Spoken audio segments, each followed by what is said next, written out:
Good morning, class 7. This is the second chapter of history, New Kings and Kingdoms.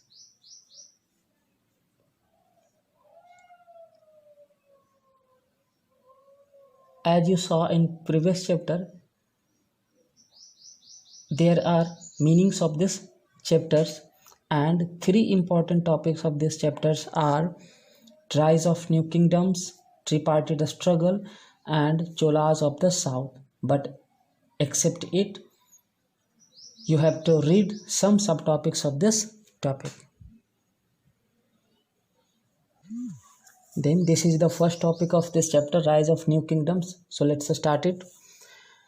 Early medieval period, जो कि 800 century से लेके 1200 centuries के बीच का जो पीरियड था, इस पीरियड में बहुत सारे नए डायनेस्टीज इमर्ज होने लगे इंडिया के अलग अलग हिस्सों में।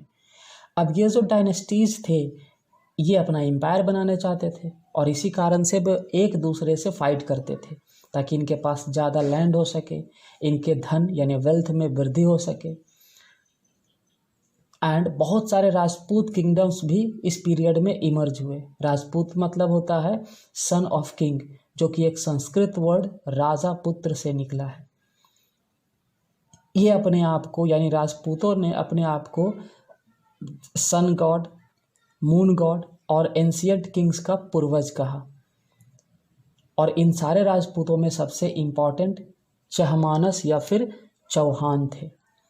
तो ये राइज ऑफ किंगडम्स में हम देख रहे हैं, यहाँ पे 3 वंश दिख रहा है, राष्ट्रकूटास, गुर्जर प्रतिहाराज एंड द पाल्स। यही आपको समझाने जा रहे हैं कि ये लोग कैसे इमर्ज हुआ। पहले आप ध्यान से सुने। 7th सेंचुरीज के समय में पूरे कंट्री में काफ़ी मात्रा में ज़मीन ग्रांट दी गई, दान के रूप में दी गई। और ये जिनको ज़मीनें दी जाती थी वही लैंड लॉर्ड के रूप में इमर्ज होना स्टार्ट किए। और इन्हीं लैंड लॉर्ड ने अपने आप को टाइटल्स दिया, जैसे सामंत, महासामंत और राणा जैसे टाइटल्स अपने आप को दिया, जो आपको ऊपर यहाँ दिख रहा है। और यही सामंत महासामंत अपने आप को इंडिपेंडेंट किए और नए नए किंगडम्स बनाने लगे। तो इसमें सबसे पहला यहाँ पे हम देख रहे हैं राष्ट्रकूटास का। ये जो राष्ट्रकूट थे, ये शासन कर रहे थे डेक्कन वाले क्षेत्रों में, और इसको फाउंड करने वाला व्यक्ति था दंती दुर्ग। डेक्कन यानी मेन रूप से कर्नाटका में उस समय यानी इनके आने से पहले चालुक्य का शासन था। तो चालुक्य डायनेस्टी को हटा के दंती दुर्ग ने राष्ट्रकूटास किंगडम्स की स्थापना की। और ये जो दंती दुर्ग था, इसने एक यज्ञ को परफॉर्म किया जिसका नाम था हिरण्यगर्भा। बहुत से ब्राह्मणों की मदद से ये किया, और इसका मतलब इस यज्ञ के माध्यम से उसने अपने आप को कहा क्षत्रिय, जबकि वो जन्म से नहीं था बल्कि यज्ञ के बाद अपने आप को डिनोट किया कि मैं क्षत्रिय हूँ। और इस वंश का यानी राष्ट्रकूटास का सबसे फेमस रूलर था अमोघ वर्षा। इसी तरह से दूसरा किंगडम था गुर्जर प्रतिहाराज का। ये गुर्जर प्रतिहाराज लोग जो थे, ये इंडिया में गुजरात और राजस्थान वाले क्षेत्रों में थे। अब ये जो प्रतिहाराज थे, इनमें सबसे इम्पॉर्टेंट था नागभट्टा, जिसने इंडिया में अरब इन्वेडर्स को घुसने से रोका और सिंध और राजस्थान को अपने कब्जे में लिया। इस डायनेस्टी का सबसे इम्पॉर्टेंट राजा था मिहिर भोज, और उसने क्या किया, कन्नौज को जीत करके अपने राजधानी में मिलाई। और इसके समय में जो एम्पायर था यानी प्रतिहाराज था, ये काठियावाड़ से लेकर के बिहार तक फैला था। इसने अपने आप को टाइटल दिया आदिवराह। आदिवराह मतलब होता है, आदिवराह मतलब विष्णु का अवतार है। और इस नाम को इसने अपने साम्राज्य में चलने वाले सिक्कों पे इसको अंकित भी करवाया।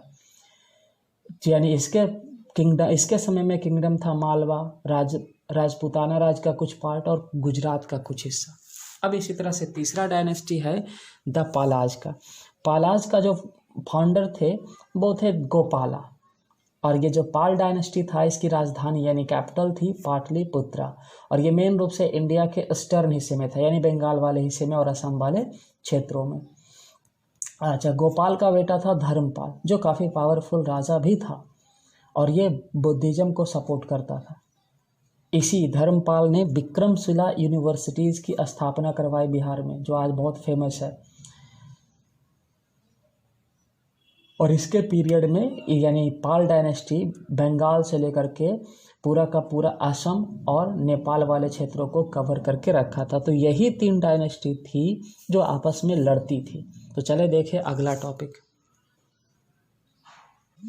Then this is the second topic of this chapter, let's start it also.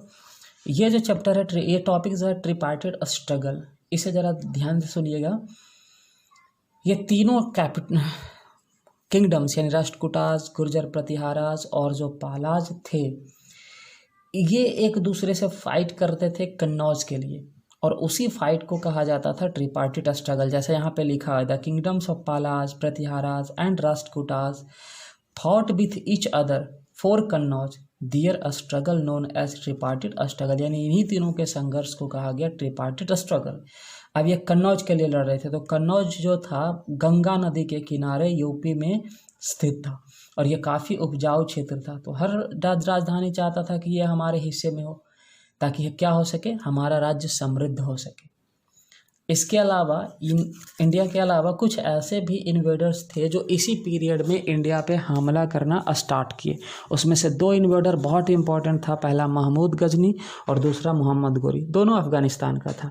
तो चलो देखते हैं महमूद गजनी का। महमूद गजनी जो अफ़गानिस्तान का था, ये इंडिया के ऊपर 17 टाइम्स आक्रमण किया, 1000 से 1026 के बीच में। और ये अफ़गानिस्तान का शासक था, जहाँ पे ये 1997 में गद्दी पे बैठा और 1030 में इसकी मृत्यु। उसी बीच में इसने 17 बार इंडिया पे हमला किया।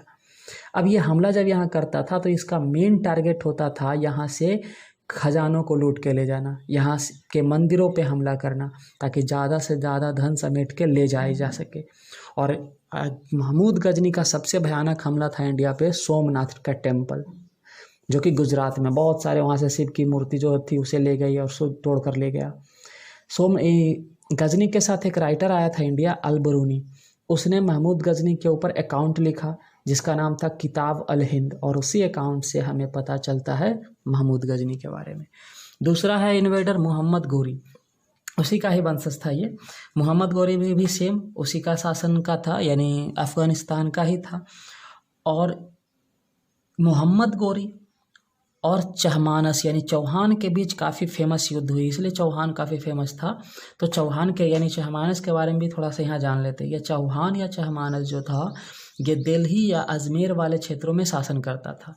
ये चहमानस रूलर में एक बहुत ही फेमस रूलर था पृथ्वीराज III, जिसे पृथ्वीराज चौहान के नाम से भी जाना जाता था। और उसी के ऊपर एक बुक लिखी गई थी पृथ्वीराज रासो, लिखने वाला था उसका दोस्त था चंदवर दाई। इसी से हमें पृथ्वीराज चौहान और चहमानस के बारे में पता चलती है। यानी यही एक व्यक्ति था जिसने मोहम्मद गोरी से युद्ध किया और उसे रोकने की कोशिश भी की। तो मोहम्मद गोरी और पृथ्वीराज चौहान के बीच जो युद्ध हुआ उसे बैटल ऑफ तराइन के नाम से जाना गया। यह युद्ध 2 बार हुआ, 1191 में फर्स्ट टाइम जिसमें मोहम्मद गोरी की हार हुई, एंड 1192 में सेकेंड टाइम जिसमें हार हुई पृथ्वीराज चौहान की। और इसी के साथ इंडिया के ऊपर शासन स्टार्ट हो गया तुर्कों का, और यहीं से कहानी शुरू होती है दिल्ली सल्तनत का, जो कि आगे के चैप्टर्स में आप पढ़ोगे। यानी मोहम्मद गोरी वो शासक था जिसने इंडिया के ऊपर अपना शासन स्थापित किया, जबकि महमूद गजनी जो इंडिया आता था वो हमला करके बस खजाना लूट के ले जाता था। लेकिन इस व्यक्ति ने इंडिया के अंदर मुस्लिम सल्तनत की शुरुआत की, और यहाँ से इंडिया का हिस्ट्री चेंज होता है, और मेन रूप से मेडावल पीरियड भी यहीं से शुरू होती है। तो आज के लिए बस इतना ही। अगले टॉपिक में हम चोलास के बारे में जानेंगे, एंड इस चैप्टर का आप जैसा वर्ड मीनिंग था आप इसे याद करते चले, पीछे का ऑब्जेक्टिव भी कवर करें। धन्यवाद।